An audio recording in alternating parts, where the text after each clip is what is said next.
আসসালামু আলাইকুম। হ্যালো পূর্বজলের নতুন আরেকটি প্রপার্টি ভিজিট আপনাদেরকে শুভেচ্ছা ও স্বাগতম জানাচ্ছি। আজকে খুব চমৎকার লোকেশনের একটি প্লট আপনাদেরকে দেখাবো। প্লটটি হচ্ছে এটি 5 কাঠার চেয়ে একটু কম আছে, 4.5 কাঠার মতো।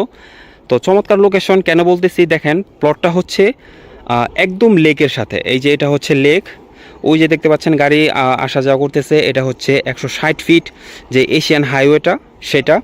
এই যে গাড়ি যাচ্ছে, এটা হচ্ছে লেক, এটা হচ্ছে প্লট, আর এটা হচ্ছে 30 ফিট একটি রাস্তা। তো যেহেতু এইদিকে মানুষের যাতায়াত ওই রকমের নাই, যার জন্য একটু আগাছা আছে, বাট এটা কোনো সমস্যা না। এই যে দেখতে পাচ্ছেন প্লটের বাউন্ডারি করা, এটা হচ্ছে প্লটটি হচ্ছে দক্ষিণমুখী একটি প্লট। এই যে দেখতে পাচ্ছেন লেক, একদম লেকের সাথে হচ্ছে প্লটটি। এই যে লেক, একদম লেক, দক্ষিণ ফেসমুখী প্লট। খুব চমৎকার লোকেশন এই প্লটটি। আপনারা যদি নিতে চান বা প্লটটি যদি ভিজিট করতে চান তাহলে আমাদের সাথে যোগাযোগ করতে পারেন।